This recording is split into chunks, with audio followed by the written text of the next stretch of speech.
आता पाहूयात जिल्ह्यांच्या बातम्या। कराडच्या कृष्णा सहकारी साखर कारखान्याच्या पंचवार्षिक निवडणुकीला सुरुवात। पहिल्याच दिवशी दयानंद पाटलांकडून उमेदवारी अर्ज दाखल। भाजप आमदार अतुल भोसलेंच्या जयवंतराव भोसले सहकार पॅनलकडून उमेदवारी दाखल। हतनूर धरणातून अखेर भुसावळसाठी आवर्तन सुरू। तापी नदीत पाणी पोहोचल्यामुळे शहराचा 40 दिवसांचा पाणी प्रश्न मिटला। दूषित पाणी पुरवठ्याचा प्रश्न देखील सुटणार। चाळीसगावच्या हॉटेल व्यावसायिकावरती जीवघेणा हल्ला। जुन्या वरातनं धारदार शस्त्रानं पाठीवरती वार। 2 जणांविरोधात जीव घेण्याचा प्रयत्न केल्याचा गुन्हा दाखल। रायगडमधील जंजिरा किल्ला 26 मे पासून पर्यटनासाठी बंद। पावसाळी सुरक्षेसाठी जंजिरा किल्ला 3 महिने बंद राहणार। वाशिममध्ये चोरीच्या वाहनांवरती पोलिसांची कारवाई। 8 दुचाकी आणि 1 रिक्षा जप्त। कारवाई 3.5 लाखांचा मुद्देमाल हस्तगत। परभणीत जुन्या वादातनं तरुणावरती धारदार शस्त्रानं हल्ला।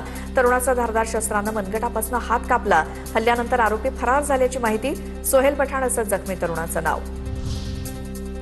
अमरावतीत काँग्रेसला धक्का। दर्यापूरचे नेते सुधाकर भारसकळे यांचा राजीनामा। पुढील राजकीय भूमिकेकडे लक्ष। आता टॉप 9 शहरांच्या बातम्या बघूयात। नवी मुंबईच्या पाम बीच रोडवरती कार चालकाची स्टंटबाजी। कारमध्ये बसून दारू पितानाचा व्हिडिओ व्हायरल। नवी मुंबई पोलिसांच्या कारवाईकडे लक्ष। मुंबईच्या पाणीपुरवठ्यासाठी मनोरी येथे समुद्राचं खारं पाणी गोड करणारा प्रकल्प राबवला जाणार। महत्वाकांक्षी जलशुद्धीकरण प्रकल्पाला केंद्र सरकारची मंजुरी।